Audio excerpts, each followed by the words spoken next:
everybody, this is Alessia from the Radical Health Show. Today is March 13th, 2011. And it's been a little while. I took a break because I needed some time off to take care of myself. I needed to do a liver flush and learn how to properly combine my foods because I was getting sick from eating the wrong foods together. But long story short, I've lost some weight, I'm feeling much better, and I have a lot of great things to talk to you about, but that's going to have to wait for another video because this is an emergency video. It's really important. A lot of you know that this weekend there was a nuclear reactor that melted down in Japan, and that was after a 9.1 earthquake that caused an enormous tsunami and tons of damage. And that was small potatoes compared to what's going on now with at least one nuclear reactor which is already melted down and at least maybe 10 other reactors that could melt down in the future. So it's really important that I spread this information that I've come across of natural ways that you can have supplements and foods that will protect you against the radiation that is going to eventually make its way to our side of the globe within the next few days. Now, this is going to happen by means of air currents as well as a jet stream that is going to bring it to the western coast of Canada and the US, and eventually it will make its way across the world. Now, it's important not to panic. There are things that we can do to prepare ourselves, and we don't have to feel helpless. Okay, so I'm all by myself. I don't have anyone to film me, so if this is all crooked or you're just looking at my forehead the whole time, I'm sorry, but the information will still get out, so let's start. Iodine, zinc, sulfur, selenium, and silica stimulate the excretion of heavy metals, including mercury. Iodine is used by every hormone receptor in the body. So out of all these minerals that I just mentioned, iodine is really the one that we need to focus on most. A radioactive iodine 131 is a byproduct of nuclear fission and can be released in the event of a meltdown like we've begun to see in Japan. To minimize the iodine 131 uptake of an individual, you have to supply the thyroid with large amounts of iodine 127, which is the good kind of iodine that you want in your body. Following a nuclear disaster, it's common procedure for governments to distribute potassium iodide supplements to the citizens after being exposed.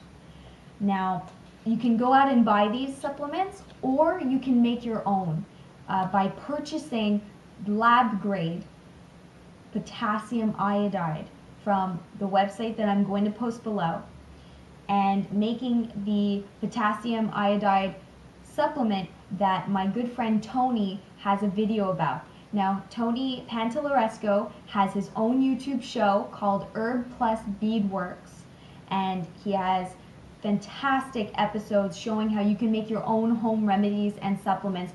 So thumbs up to Tony, that was a great video. I'm going to post links to it below, and that's what I'm doing. I'm not going to go out and spend a boatload of money buying supplements. I want to make sure that I know what's in it, just distilled water and the potassium iodide. But if you're one of those people that wants to go about it with food, which I recommend doing a combination of both, we're going to now talk about herbs and supplements and foods you can ingest that are going to help you. Himalayan salt or Celtic sea salt are a great way to start. Basically, I won't go into too much detail. The salt, okay, the crystalline form of the salt embodies a perfect state of order which is transmitted to the cell. The cell thereby has information and energy it needs to heal itself. Radiation degrades this capacity for normal transmission, and the salt helps to replace that. So sprinkling some Celtic sea salt or some Himalayan salt on top of your salad, your avocado, or even just in some water stirred up, that would be really great. It's also just good for electrolyte balance, so it's a smart decision. Salt water, you know, within moderation obviously, is a good place to start. So now I'm going to talk to you about the best seaweeds for iodine. Number one, bar none, is kelp. It's green, it tastes like the sea, and it's really easy. You just throw it in whatever food you're having. I wouldn't recommend going too overboard with the kelp, because also if you overdo it and you get a ridiculous amount of iodine, it can be toxic as well. So we don't want to play too much with that. A good half a teaspoon on top of your salad, good place to start. Any seaweed that you go with will have some iodine in it for you. I don't know if I'm in the frame, I can't tell. This is Irish moss, and it is another type of seaweed that I actually got from Newfoundland. So you can get it off the coast of Canada, so you know where it's from. And you're asking me, okay, that looks scary, what do I do with it? I'll tell you. Irish moss. And put it in a jar of water, and you leave it in the fridge, and you rinse it once a day, and you leave it in there for probably about 3 days. And then you blend it up with water, and it turns into a gel. And that gel is super full of minerals. You also have nori, those sheets of seaweed that you get when you order sushi. Believe it or not, those are another fantastic way to get iodine, especially if they're raw, they're not roasted. That's the way to go. This is dulse. I don't know if you can see. Okay, so now we're back. I had a phone call I had to run, but now we're back in business and just need my notes. So we just talked about seaweeds, getting a variety of seaweeds so you can get all the glyconutrients your body needs. Not many people know there are essential sugars as well as essential fats, essential amino acids. So now I wanted to talk about some of the steps you can take to protect yourself. The first place that I like to start is protecting the immune system. What does that mean? Well, it means having things like coconut oil, fermented foods, things that boost your immune system naturally. Also, it's great to have tinctures like echinacea or astragalus, or medicinal mushrooms like chaga or reishi. Those are fantastic. We also want to move the lymph. What does that mean? Well, it means taking things like a tea made with red clover, calendula, or my favorite, which is burdock. Fresh burdock that you can eat. Again, not sure you can see, maybe not. Next, we want to work on protecting the liver.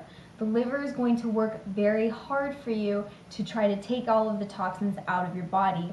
So the best thing you can do is try to support it with things like milk thistle and yarrow. Chlorophyll has been shown to have a fantastic impact on removing radiotoxicity. It means eating green vegetables, especially leafy green vegetables. It means eating sprouts, especially alfalfa sprouts, sunflower sprouts. It also means having things like microalgae. What's a microalgae? Well, I'm glad you asked. Spirulina. If you can afford it, you can buy chlorella. It is the best source of chlorophyll in the world. If you can't afford it, there's spirulina, which is much less expensive, but again, it's not the best. Chlorella is the best. Made by Health Force Nutritionals, and it's called Truly Natural Vitamin C. And what's incredible about it is that it's a whole food supplement, so it's not ascorbic acid. I don't know enough about ascorbic acid to trust it. So I like to keep whole food supplements. You can make your own. All you have to do is chop up and dehydrate some organic lemon and grapefruit peels. My friend Tony Pantaloresco has a video about how you can make your own bioflavonoids, vitamin C supplement with some lemon peels that were just lying around anyway when you were finished making lemonade, you know? So what I really love about Tony's channel is that you can make fantastic supplements out of things like eggshells and lemon peels, things that you would throw away that you can save money by making supplements. So again, I'll have links below. You can learn how to make this as well as his potassium iodide supplement.